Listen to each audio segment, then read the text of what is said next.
allir Íslendingar standa í þakkarskuld við þetta félag og það sem rak mig til þess að segja já þegar ég var beðinn að taka sæti var fyrst og fremst það að ég, eins og svo margir aðrir, var bara í skuld við þetta félag og einfaldasta leiðin til þess að borga hana var að segja já þegar maður var beðinn að gera smá viðauk. Ég heiti Þorsteinn Pálsson og hef nú lengst af verið skráður blaðamaður í símaskránni. Krabbamein hefur snert mig og það hefur hoggið í raðir fjölskyldum minnar.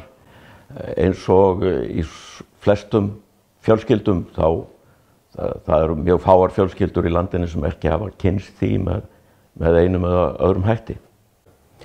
Krabbameinsfélagið hefur fyrst og fremst verið að þrýsta á að hér yrði heilbrigðisþjónusta sem tæki á þessum alvarlega sjúkdómi með öllu því afli sem ein þjóð getur gert. Og ég held að það sé engin vafi að félagið hefur áorkað mjög miklu í þeim efnum með forvarnastarfi, skimunum, með fræðslustarfi og aðstoð við aðstandendur. Síðustu árum hefur verið lögð mikil vinna í að byggja upp vísindasjóð sem veitir tugum milljóna á hverju ári í styrki til vísindarannsókna á þessu sviði. Þannig að það eru fjölmörg verkefni sem hafa verið unnin og blasa við sem félagið þarf að takast á við.